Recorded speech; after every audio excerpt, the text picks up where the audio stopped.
¿Cómo están? Bienvenidos a De Izquierda a Derecho.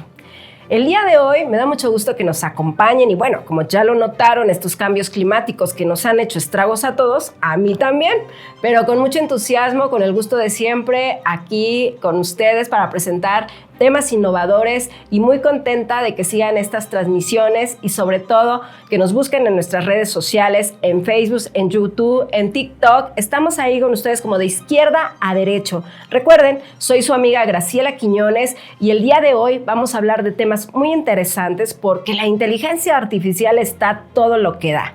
Y esa relación que tiene en la cotidianidad de la vida, en el derecho, en cómo se va regulando estas nuevas figuras, pues es tendencia y sobre todo pues con todos los cambios incluso económicos. Hoy la geopolítica también nos obliga a no descuidar estas áreas y sobre todo pues voltear a ver estos cambios que vienen también para nuestro país.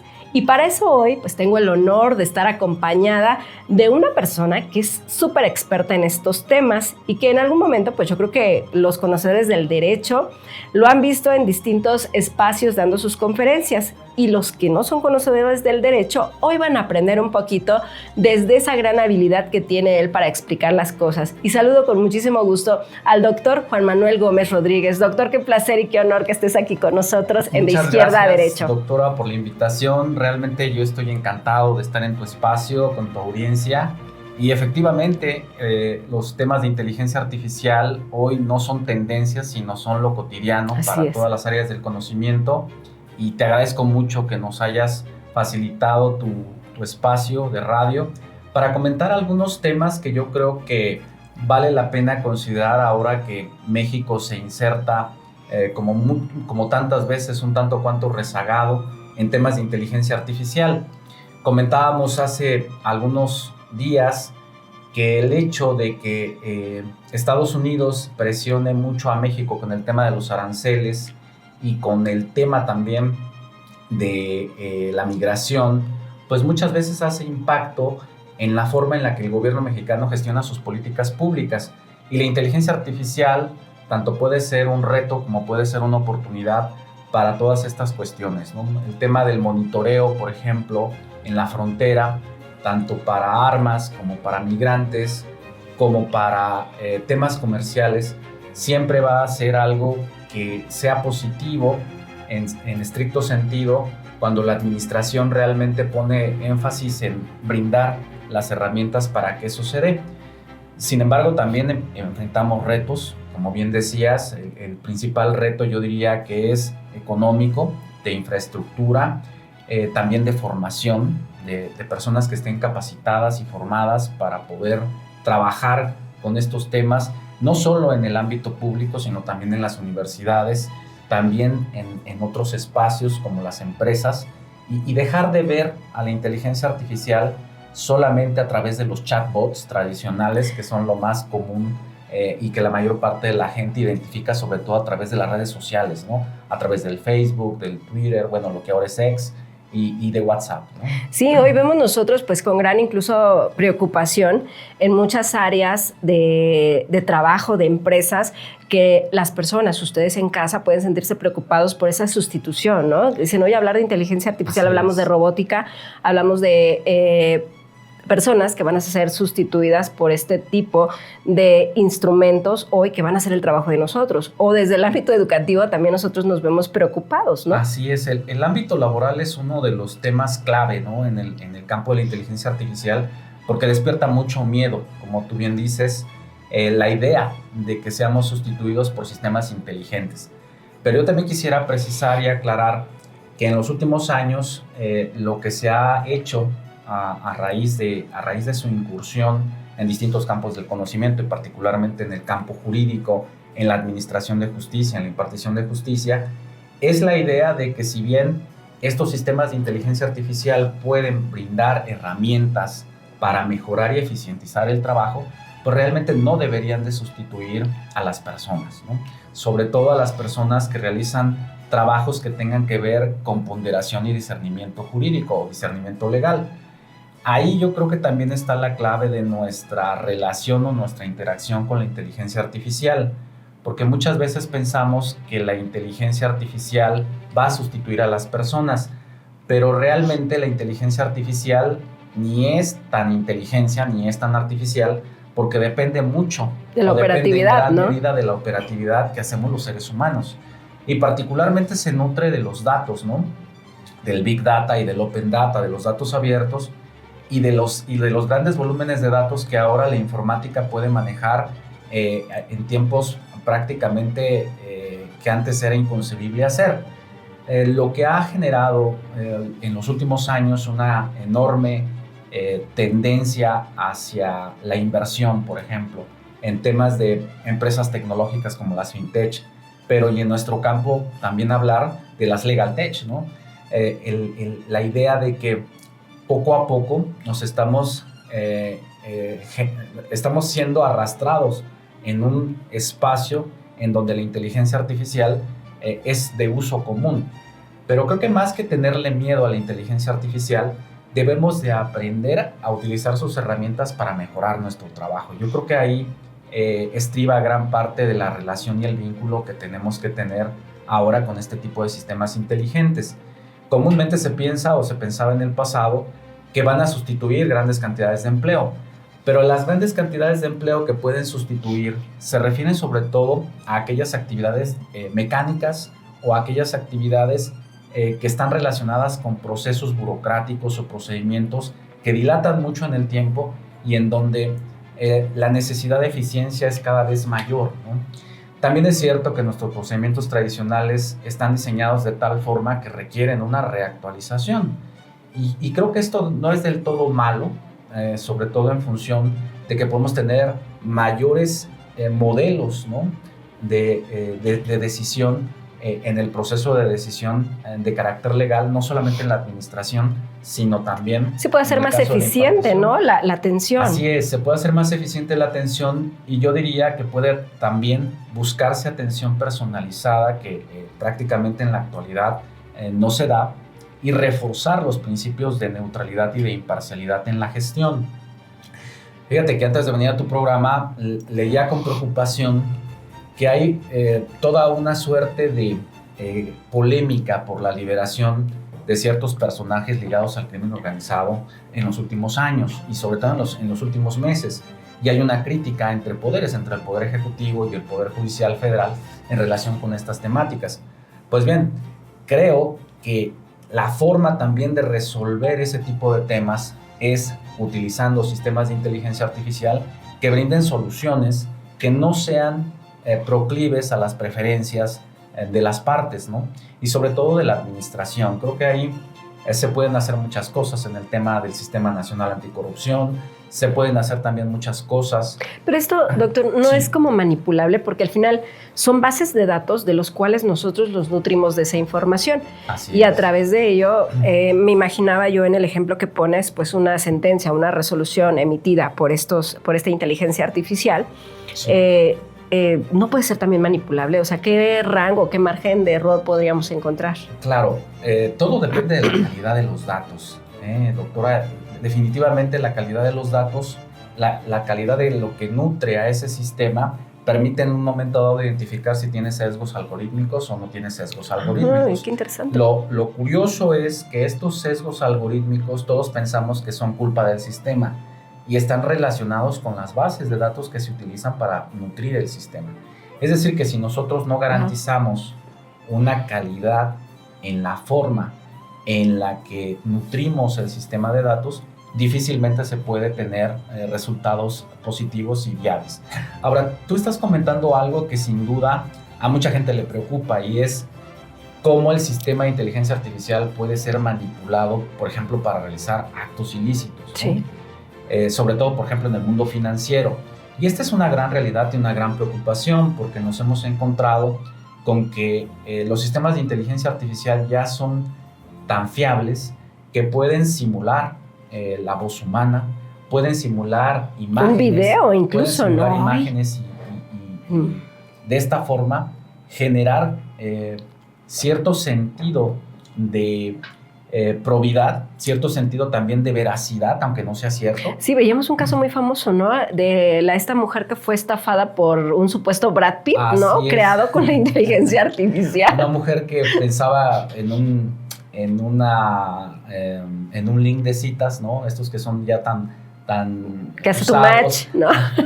Pensó ella que estaba teniendo una vinculación con este artista y pues resultó ser que era un engaño, que era una estafa. Efectivamente, estos son los temas que preocupan tanto en el tema individual de las estafas a personas comunes de la sociedad, como también en el tema colectivo, porque también habría que decir que los sistemas de inteligencia artificial hoy también son usados para manipular en elecciones. Y este es un tema que... Encuestas. Que en el caso de nosotros siempre tiene visos de ser cada vez más frecuente, ¿no? Lo veíamos hace unos años con las elecciones en Estados Unidos, la elección anterior de Trump, que Cambridge Analytica tuvo un papel muy importante a la hora de manipular a los votantes hacia su preferencia electoral. Lo veíamos también en el caso de la decisión que tomaron ciudadanos ingleses en el Brexit. Lo vemos también en el caso propio ya más nacional en distintas elecciones, sobre todo en el año 2021, ¿no? En donde se pensaba que el partido en el poder no iba a lograr tener la penetración que ha tenido. Y ahí es importante destacar que nos hemos concentrado en regular medios tradicionales como la radio y la televisión, pero se nos ha olvidado, y este es un punto importante a tener en cuenta, el tema de cómo regular las redes sociales. Y es que esto avanza a pasos agigantados, ¿no? Claro. O sea, creo que entramos en ese proceso en donde la tecnología va 10 pasos adelante de lo que va el derecho. Así es, las empresas tecnológicas no solamente es que concentran un enorme poder, lo vemos sobre todo con el señor Elon Musk, que ahora es el jefe del Departamento de Eficiencia Gubernamental de Trump, pero también es el hombre más rico del mundo y también es el dueño de los medios más usados, de las redes más usadas. Y que mencionan que es el hombre detrás del poder realmente. Y que también se menciona que es el hombre detrás del poder. Entonces, cuando se combinan el poder político con el poder económico y el poder tecnológico, ahí es donde el Estado de Derecho y la democracia pudiesen ser vulnerados, ¿no? Pudiesen ser vulnerables a estas cuestiones, porque ¿cuál control puede generar certeza en los ciudadanos de que no va a haber un ejercicio abusivo del poder, ¿no? Entonces ahí es donde el Estado de Derecho y la democracia pues pueden tener grandes problemas, ¿no? Grandes dificultades. Incluso se puede usar como una excusa, ¿no? La misma inteligencia artificial, porque lo vemos aquí en un caso local en el estado de Morelos con el video que sale de los llamados narcoalcaldes y alguien menciona por ahí, no, es un montaje, ¿no? Y alguien dice, no, esto no es un montaje, esto es real, pero por otro lado quieren justificar en que hoy la inteligencia artificial es capaz de crear esto. Bueno, entonces, sí, definitivamente de por sí tenemos pocas herramientas para poder distinguir entre lo que hace la inteligencia artificial y lo que es real. Y también uno de los principios que falta en nuestro marco constitucional es el principio de veracidad. Actualmente el tema de las deepfakes o el tema de las fake news son temas importantes, o sea, las noticias falsas o cómo manipular, como bien decías, la opinión pública. Creo que esto ha llegado para quedarse. Y por eso es importante hablar de estos temas de inteligencia artificial en la cotidianidad, porque la sociedad debe darse cuenta que es necesario regularlos, que es necesario hacerlo bien y que además tenemos que establecer controles adecuados. Hoy que, por ejemplo, el Instituto Nacional de Acceso a la Información Pública y Protección de Datos Personales, pues prácticamente está en vías de desaparecer. Claro. Y que será sustituido por una agencia gubernamental. En donde ya no nos garantiza la fiabilidad y la neutralidad de las cosas. Pero me encantaría que precisamente de ese tema nos hablaras ahorita al regresar de este pequeño espacio y corte que tenemos, porque pues hoy esto es una herramienta para todos nosotros, ¿no? Es un teléfono tanto positivo como negativo, por lo que pues agradecemos aquí a Seforat que nos da ese espacio dentro de la producción. Y no se vayan, esto es De Izquierda a Derecho y estamos hablando de inteligencia artificial con el doctor Juan Manuel Gómez Rodríguez. Soy su amiga Graciela Quiñones, regresamos. Ya estamos aquí de regreso en De Izquierda a Derecho y de verdad qué gusto que estén con nosotros este día porque como decíamos en el primer bloque, estamos hablando de inteligencia artificial. Dicen, ¿y esto qué es? ¿Dónde está? Pues está en la cotidianidad de la vida porque les enseñaba yo hace ratito el teléfono móvil, el celular, las computadoras, el iPad, sí, está en todos lados. Y seguimos aquí con el doctor Juan Manuel Gómez Rodríguez, quien es experto en estos temas. ¿Qué vamos a hacer? ¿Qué pasa con la información? Decíamos, con esos datos personales. Así es. Nos quedamos platicando de ello. Sí, yo creo que el principal problema que hoy se presenta es la desaparición del órgano encargado de la protección de los datos personales, la desaparición del órgano encargado también del acceso a la información en poder de los sujetos obligados, que comúnmente es la administración, pero también son las empresas. Y creo que al desaparecer este importante instituto, tanto a nivel federal como posiblemente a nivel de las entidades federativas, pues se deja un gran hueco, ¿no? ¿Quién nos va a proteger nuestros derechos digitales de aquí en adelante? Se va a generar o se va a crear una agencia digital, pero esta agencia lamentablemente va a estar prácticamente adscrita al Poder Ejecutivo. ¿Y cuáles son los riesgos que esto puede generar? Pues el principal riesgo es de actuar parcialmente, ¿no? El principal riesgo también es de que vuelva la opacidad en el trabajo gubernamental, que tanto trabajo costó, ya no digo yo erradicar, sino de alguna manera, ¿no? Disminuir, que se había logrado en décadas pasadas, sobre todo a raíz de la creación del instituto. Pero creo que hoy la sociedad y particularmente los jóvenes que prácticamente están inmersos todo el tiempo en las redes sociales, tienen una enorme beta de oportunidad en ir participando y corrigiendo todo este tipo de situaciones.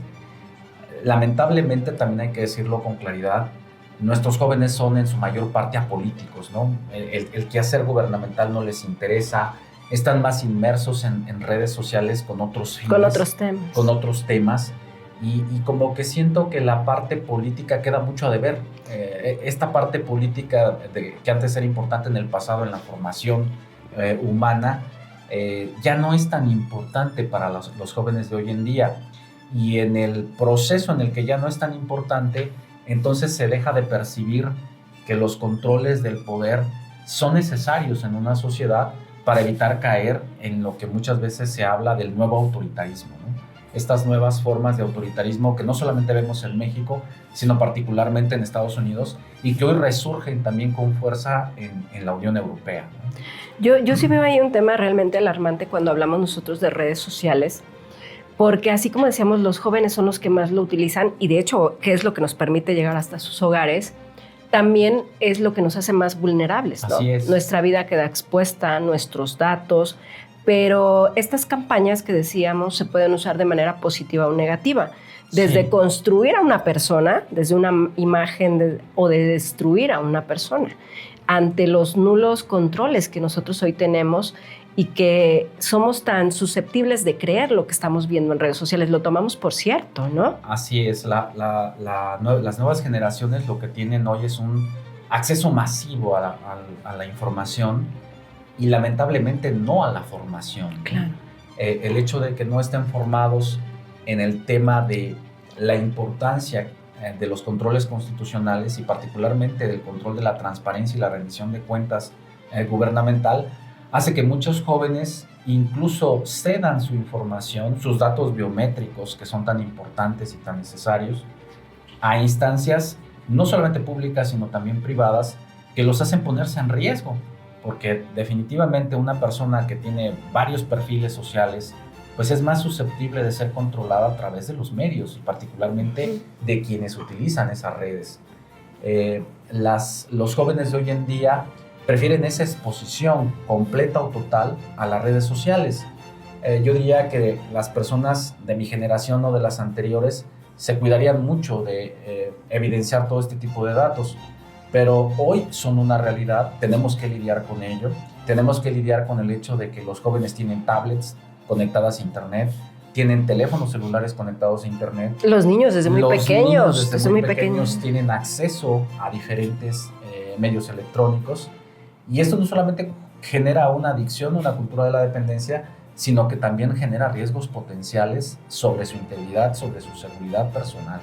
Creo que este es un tema que también vale la pena analizar, vale la pena también debatir, vale la pena reflexionar, y sin duda el derecho también tiene una parte importante que jugar aquí, porque ni todo se vale en Internet, ni todo debe validarse en Internet como cierto, como hoy ocurre, ¿no? Y es que es muy fácil engañar al Internet hoy, ¿no? Porque incluso un niño de 9 años que quiera tener acceso a lo mejor a una página, vamos a decir, pornográfica, o sea, únicamente que te pregunta la página, ¿no? ¿Qué edad tiene? ¿Eres mayor de 18 años? Y si él le dice que sí, o sea, no hay un mecanismo de validación por parte de la página para corroborar que este niño de 9 años efectivamente sea ese ser de 18 años que le dio acepto a términos y condiciones, ¿no? Así es.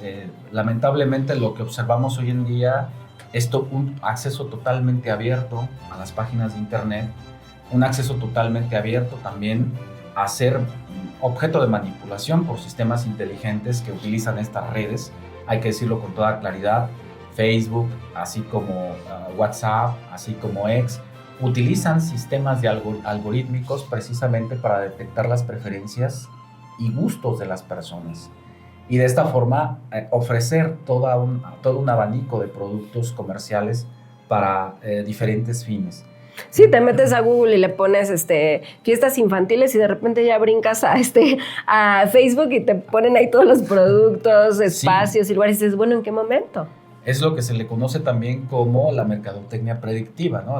El hecho de que la persona empieza a interactuar con diferentes páginas y ya por sí solo el sistema, sobre todo los buscadores de Google, por ejemplo, ya te ofrecen productos que están ligados a tus búsquedas, ¿no?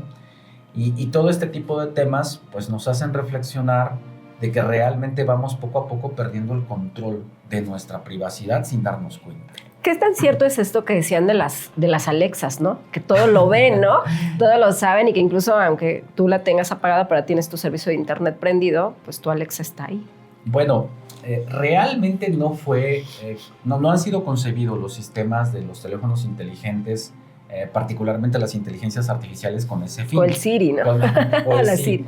No es la idea real que espíen per se a las personas. Esto es una idea falsa. Pero lo cierto es que estos sistemas inteligentes lo que sí pueden hacer es almacenar audio y video de imágenes que quizás nosotros no conscientemente pensamos en brindar como información. Claro. Y ese es un tema real. Vuelvo a repetir, lo hacemos inconscientemente, pero lo hacemos las personas. Esto yo quisiera aclararlo, por eso los sistemas ni son realmente una sustitución ni una cuestión artificial, porque se nutren de nuestros datos y ese es realmente el valor que tienen, ¿no? No es realmente una inteligencia artificial, sino una inteligencia que se nutre de lo que nosotros hacemos en la vida cotidiana. Y esto lo debemos de entender. El sistema de inteligencia artificial lo que va a reproducir es lo que nosotros le damos. Y va a depender la calidad de esos datos, la calidad de esa información, el que esa inteligencia artificial actúe de manera eficaz y veraz o actúe en función de los datos que tiene, que pueden también ser defectuosos, imprecisos o no veraces. O sea, es realmente como el ChatGPT, ¿no? Es una gran enciclopedia, por así decirlo. El sistema de ChatGPT en los últimos años, en los últimos meses más bien, ha sido muy criticado. ¿Y cuál ha sido la crítica principal? Bueno, que como es de uso generalizado, pues también puede generar sesgos de información, dependiendo de las búsquedas que se hayan hecho anteriormente. Yo siempre la saludo y le doy los buenos días al ChatGPT, ¿no? Y de repente mi hija, que es adolescente, se burla de mí y dice, ¿por qué saludas a un robot? Digo, pues al menos quiero tener a alguien que me salude hoy, ¿no? ¿Y cómo estás? Muy buenos días, ¿no? La verdad es divertida esa interacción y hago yo el ejercicio con los estudiantes, ¿no? Digo, como hoy, cuando ya no somos tan sociales como antes, porque eso es lo que evita, ¿no? El día de hoy, esta inteligencia artificial, ese contacto social que teníamos antes. Sí, yo creo que la mayor parte de los jóvenes prefieren trabajar con una computadora, hablarle a una computadora, como bien comentabas, a un sistema de inteligencia artificial y no tener esa interacción con personas. Y yo creo que también parte de la desconfianza que tenemos de interactuar, ¿no?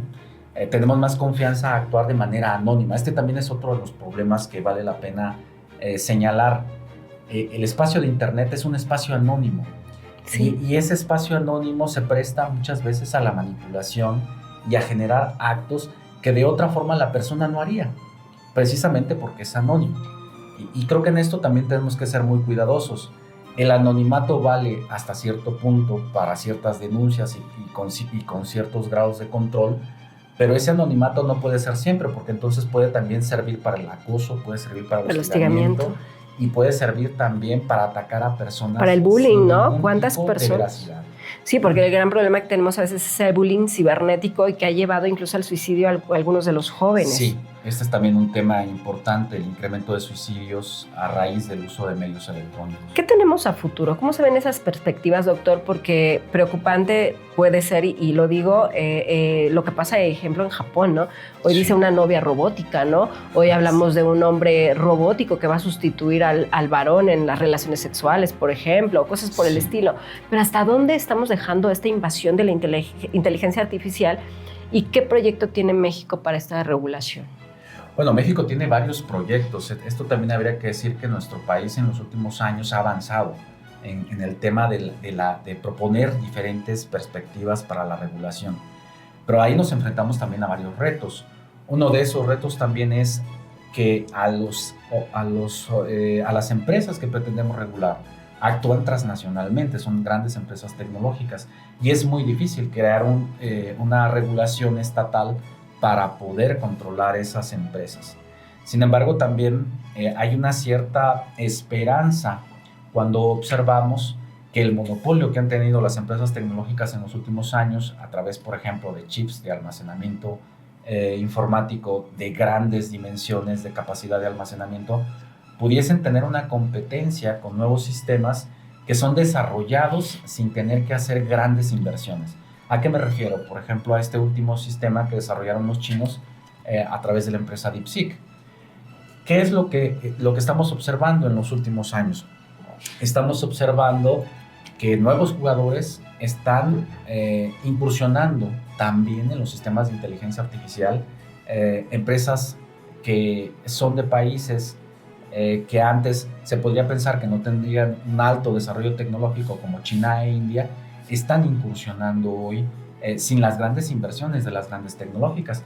Y eso abre un cierto panorama de esperanza, sobre todo a países como México y otros países emergentes, de que también nosotros podamos desarrollar esas tecnologías sin tener que depender de estos sistemas.